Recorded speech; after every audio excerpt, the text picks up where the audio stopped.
Messieurs les ministres, Monsieur le Président, Mesdames et Messieurs, d'abord je voudrais remercier les circonstances qui me permettent de bénéficier de cet honneur de présider cette séance solennelle.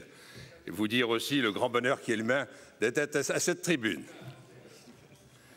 Alors, j'appelle maintenant notre deuxième apprenti, Mathieu Morisot, qui vient du Centre de formation des apprentis de la Chambre des métiers et de l'artisanat du Jura. Monsieur le Président, Monsieur le Ministre, bonjour. Je voudrais savoir comment permettre à un apprenti qui s'investit dans les échanges européens de faire valider cette expérience pour l'obtention de son diplôme. Qu'en est-il de la reconnaissance des diplômes professionnels entre les pays de l'Union européenne? Et enfin, sachez, Monsieur les ministres, que les artisans et les apprentis vous accueilleront toujours dans le Jura et que nous espérons votre visite.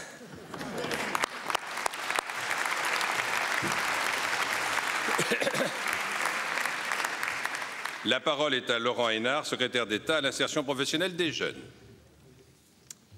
Merci, Monsieur le Président. Donc j'irai avec plaisir dans le Jura, surtout que je suis sensible à certaines des spécialités culinaires de ce département, qu'on les mange ou qu'on les boive.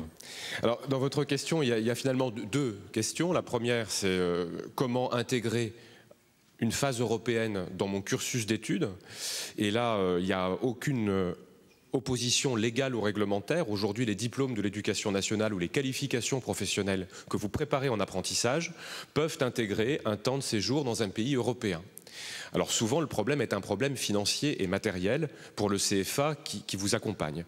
Et un des objectifs du Fonds national de modernisation qui est mis en place cette année, en 2005, par l'État, alimenté de 150 millions d'euros, c'est de soutenir toutes les nouveautés des CFA dans le domaine pédagogique, y compris des programmes d'échange européens. Et donc ce fonds peut servir à financer dans les CFA des aides qui vous seraient données pour le transport ou l'hébergement dans un autre pays. Mais les diplômes que vous préparez peuvent intégrer une séquence européenne. Deuxième question que vous posez dans votre question, c'est le système à rebours. C'est comment éventuellement, avec un diplôme français ou une qualification française, je peux travailler à l'étranger. Alors, il y a deux cas de figure. Soit vous travaillez dans une profession réglementée. Et un organisme existe à l'échelle européenne, ce qu'on appelle le centre NARIC, c'est le centre d'information sur l'équivalence des formations et des diplômes, qui a une antenne dans chaque État de l'Union européenne. On peut vous donner les coordonnées si vous le souhaitez après la séance. Ce centre vous donnera la liste des professions réglementées dans chaque pays, donc dans le pays qui vous intéresse. Il vous dira aussi quels sont les systèmes d'équivalence. Dans certains cas, l'Europe a organisé l'équivalence des diplômes. C'est le cas de toutes les professions de santé, par exemple. Infirmiers, dentistes, y compris la santé des animaux avec les vétérinaires. C'est le cas des architectes aussi. Dans d'autres cas, l'Europe n'a pas fait l'équivalence des diplômes et c'est chaque État qui le fait. Et le but du centre NARIC est de le faire avec vous de manière directe et transparente. Deuxième cas de figure, la profession n'est pas réglementée.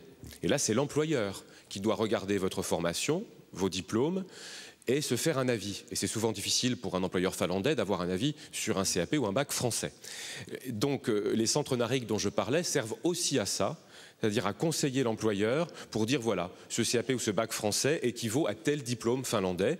Et vous pouvez donc utiliser ce centre pour avoir, je dirais, des arguments de vente de votre CV dans d'autres pays européens. Voilà ce que je pouvais vous apporter comme réponse précise. Très bien.